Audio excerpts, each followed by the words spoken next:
আসসালামু আলাইকুম বন্ধুরা, কেমন আছেন? আশা করি সবাই ভালো আছেন। তো যাই হোক, আমিও প্রবাসে এসেছি। প্রবাসে আসার আগে অনেক ভাই ব্রাদারের কাছে, অনেক আত্মীয় স্বজনের কাছে, অনেক লোকের কাছে অনেক কথা শুনেছি, কিন্তু যা শুনেছি মনে হয় ভুল শুনেছি। একটা কথাই বলবো, ধরেন আমি সৌদি আরবে যে আইছি কাজের জন্য, মানে যেগুলো ভাই ব্রাদাররা বলে যে সৌদি আরবে অনেক কাজ, অনেক কষ্ট, মানে সেগুলো একদম মিথ্যা কথা। কারণ এই জন্যই বলবো মিথ্যা কথা, সৌদি আরবে ভাই সেরকম কোনো কাজ নেই। আর এখানে আমাদেরকে ধরেন ওরা এই কোদাল বা টুকরি দিয়ে বলবে না যে তোরা মাটি কাট সারাদিন। এখানে এগুলো কোনো কাজ নেই। এখানে কাজের মধ্যে হলো আপনার ওরা মাদ্রাসায় যাবে, মাদ্রাসায় ছেলে মেয়েদেরকে নিয়ে যেতে হবে, প্লাস ওরা অফিসে যাবে, মানে অফিসে গেলে ওরা নিজেরাই যায়। এখানকার ছোট ছোট ছেলে মেয়েরা গাড়ি চালায়, 10 বছর বা 11 বছর 12 বছর ছেলে মেয়েরা গাড়ি চালায়। আমার ওরকম কোনো কাজ নেই। সারাদিন রাত 24 ঘন্টা কাজ করতে হয়, বা মাটি কাটতে হয়, বা আপনার কোনো গাছ গুছালি সাফ করতে হয়, বা করতে হয়, বা ধরেন কোনো গাছ কাটতে দিয়েছে, মাটি কাটতে দিয়েছে, সেরকম কোনো কাজ নেই। এখানে কাজের মধ্যে এটুকুই কাজ, অফিসে যেতে হবে। অফিসে ওরা না থাকে, মানে ওরা যদি মানে বলে যে অফিসে চলো, তাহলে অফিসে যেতে হবে। আর যদি বলে যে মার্কেটে যাবো, অল্প মার্কেটে যেতে হবে। আর যদি বলে যে মাদ্রাসা তো যেতেই হবে। মাদ্রাসার জন্য ড্রাইভারকে এখানে কাজের জন্য আনে। যাই হোক, সেগুলো কাজগুলো করতে হবে। তারপরে অল্প স্বল্প কাজ থাকে, না থাকা না, যে কাজ একবারেই নেই, মোটেই নেই, কাজ আছে, না থাকা না। সপ্তাহে 2 দিন ফুল গাছের মধ্যে পানি দিতে হয়।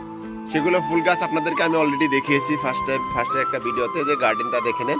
সেই গার্ডেনগুলোতে, মানে সেই গাছগুলোতে পানি দিতে হয় সপ্তাহে 2 দিন, মানে হয় 3 দিন পরে পরে। যাই হোক, এগুলো কাজ করতে মোটামুটি আধা ঘন্টা 1 ঘন্টার সময়। যে সপ্তাহ মধ্যে যদি আপনি 2 ঘন্টা সময় দেন, ইনশাল্লাহ আপনার কাজগুলো হয়ে গেল। আর সপ্তাহ মধ্যে শুক্রবারে বন্ধ থাকে। আর ওরা ডেইলি মার্কেটে যায় না, ডেইলি ধরেন আপনার ওই অফিসেও যায় না। অফিসে ওরা মাসে খুব বেশি গেলে 15 দিন 10 দিন যায়। তো যাই হোক, এগুলো কাজ ছোট মোটো কাজ, মানে এরকম কোনো না যে কাজের মধ্যে অনেক কষ্ট। যেগুলো ভাই ব্রাদাররা বলে যে সৌদি প্রবাসে অনেক কষ্ট, সেগুলো ভাই ব্রাদারকে আমি বলবো তারা প্রবাসে আসতে লাগবে না। তারা তারা তারা বাড়িতেই থাকুক, তারা ভালো। কিন্তু এখানে যে বসে বসে থাকছে, এসি রুমে থাকতে দিয়েছে, এখানে ভালো খেতে দিচ্ছে, যে এসি রুমে থাকতে পারি। আমাদের বাড়ি থেকে এসি রুম আছে নাকি? এসি রুমে থাকতে পারি, ভালো ফ্যাসিলিটি, আর কি লাগে? ঘরের মধ্যে টিভি, ফ্রিজ সব দিয়েছে। আমাদের নিজের পার্সোনাল বাড়িতে ওইগুলো বস্তু কি জানি নাই। সেখানে আমরা এত মানে ফ্যাসিলিটিতে আমরা থাকি।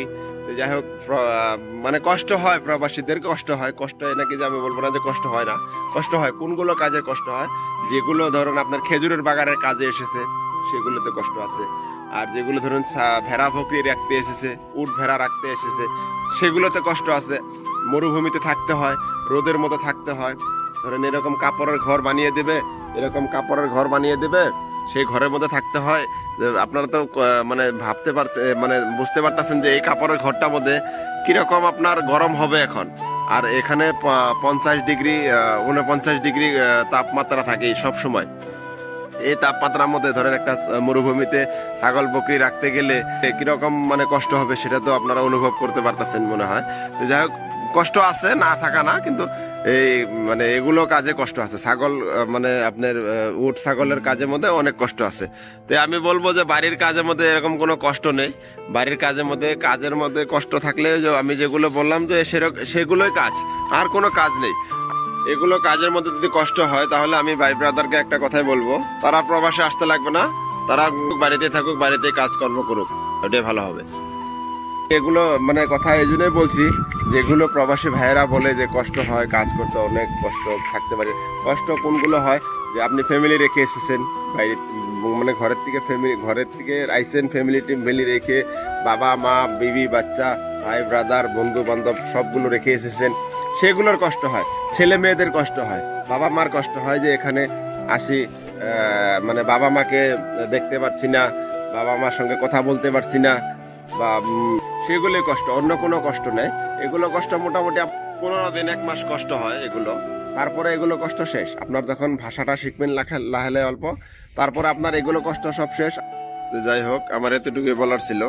কেউ যদি কিছু মানে কিছু বলতে চান, আমাকে কমেন্টের মাধ্যমে বলতে পারেন।